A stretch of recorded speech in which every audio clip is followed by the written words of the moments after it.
The Church of Our Lady of Loretto was used as barracks for a Turkish corps. I had not much difficulty in arranging the Italians on my side. I said to them, the Austrians call themselves a defender of your religion, and they bring you a regiment of Englishmen, of people who burn the Pope regularly once a year, legions of Russians who have been heretics and schismatics ever since the 15th century, and to crown the whole, Turks, Mohammedans, a race of unbelievers, whilst I am Catholic. I fought against the Turks, and I'm almost a crusader. I gave several situations in the government of the Cisalpine Republic to priests. The Italian priests are remarkable for tolerance and do not form a separate and powerful corps, as formerly the clergy of France did. Accustomed besides to see their country invaded twice every century, they lift up their hands as often as you please and take any oath required of them. In short, I found them just what I wanted. In Italy, I made use of some priests. In Egypt, I filled the administration with them. We could not speak the language of the country and wanted some intermediate agent between us and the people. And the character of these priests and their riches gave them a certain influence. Besides, they are cowards who do not understand the use of arms, nor know how to ride on horseback.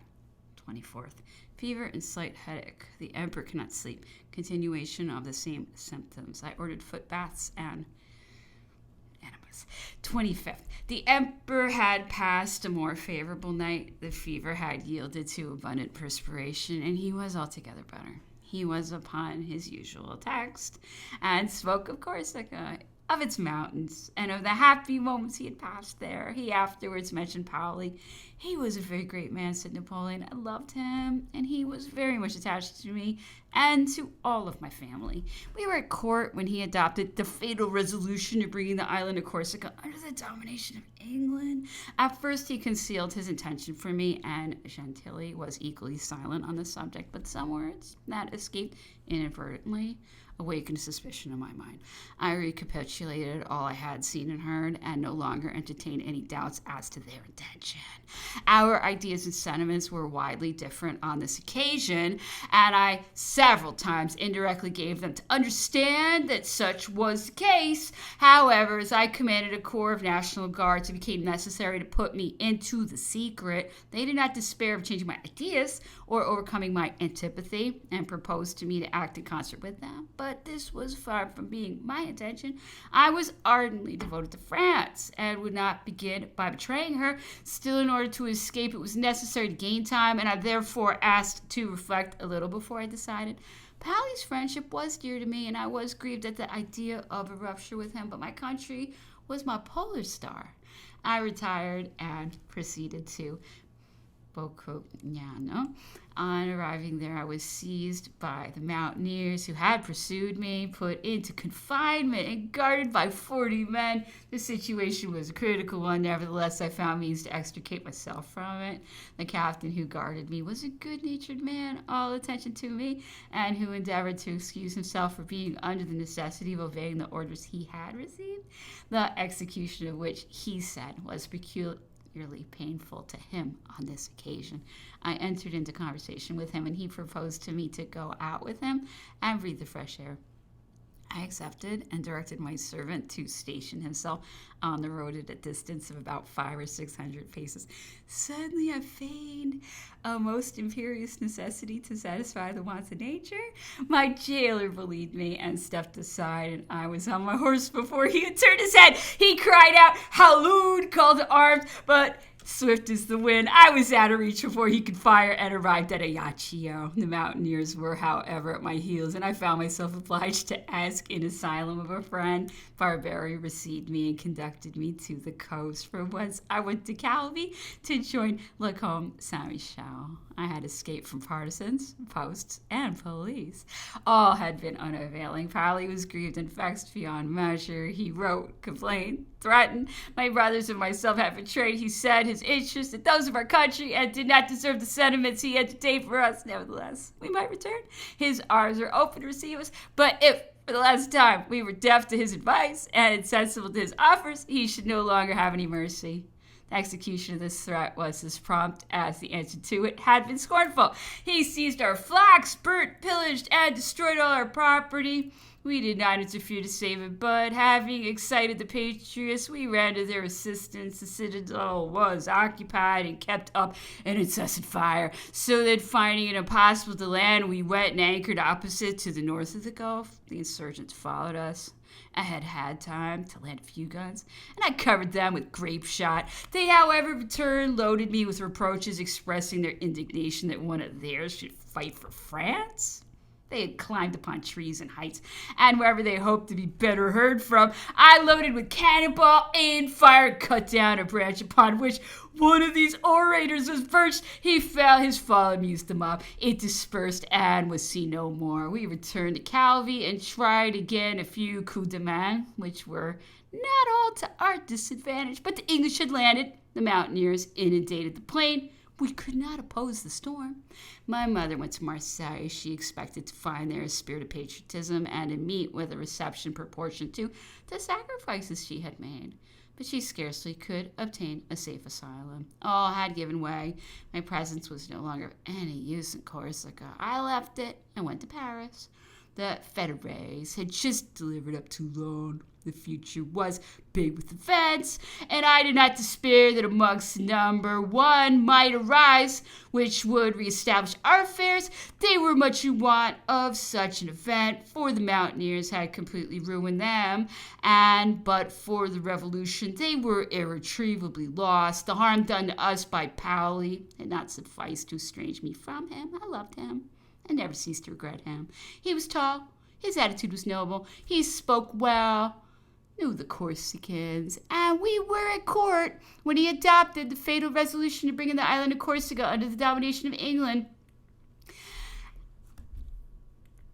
And he exercised unlimited influence over them, equally skillful in discovering the importance of a military position or of measure of administration. He fought and governed with a degree of tact and sagacity, which I have never seen but in him. During the War for Liberty, I accompanied him in his excursions, and he explained to me as we proceeded the advantages of the ground we passed over, the best way to render it available, and to remedy its defects. I recollect that one day as we were going to Port Neuf, at the head of a large detachment, I submitted to him some observations upon the ideas he had expressed.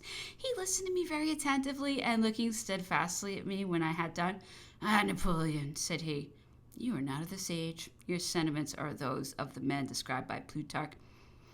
Courage! You will rise in the world." And so I did, but he was obliged to yield to fate and took refuge in England, where he resided at the period of the expeditions of Italy and Egypt. Every one of my victories transported him with joy. To hear him celebrate and exalt my success, it might have been supposed that we were on the same footing of intimacy as we had been. When I was raised to the consulate and afterwards to the empire, it was worse still. Party followed party, and dinner succeeded dinner, and nothing was heard but shouts of joy and satisfaction. The head of the state was displeased at these manifestations of enthusiasm, and Paoli was sent for. "Your reproaches are just," said the latter, "but Napoleon is one of mine. I have seen him grow up. I foretold his fortune. Can you expect me to detest his glory, to disinherit my country of the honor he does her?" I felt for that great man all the sentiments he had for me. I wished to recall him and give him a share of power, but I was overwhelmed with the multiplicity of affairs. Time passed. He died, and I had not the satisfaction of making him a witness of the splendor that surrounded me. 26. The emperor continues better. Some ships had anchored off the island, and several passengers had landed in the hope of seeing Napoleon. I saw them coming up with Low. "They come from India," said the emperor to me, "and I should like to ask them some questions, but this Calabrian inspires me with too much disgust. I shall not receive them. Hudson is the pariah of St. Helena. He corrupts everything he sees or touches. He forms a mixture of stupidity and low cunning, against which I know not what kind of instinct forewarns me. I will not see them." And he began to discourse about India. He had not, he said, properly attacked that country. He had gone to work by way of Persia, and it was not through that quarter that the attempt ought to have been made. But the adventurers he had sent into those regions had leagued with the presidencies and betrayed the nabobs. He would have nothing more to do with them. I had for some time continued he intended to send 2,000 or 3,000 Shuans on the Jumna. They asked to go and have Bourmont for their chief, and I should have acted wisely in allowing them. French blood is always good opposed to a foreign foe. I should have been rid of those old habitual ways of discord. I should not have foolishly dragged some of them to Waterloo, and a great disaster would not have taken place. But everyone must fulfill his destiny. Nobody can command it. I have shown to France what she can do. Let her execute it.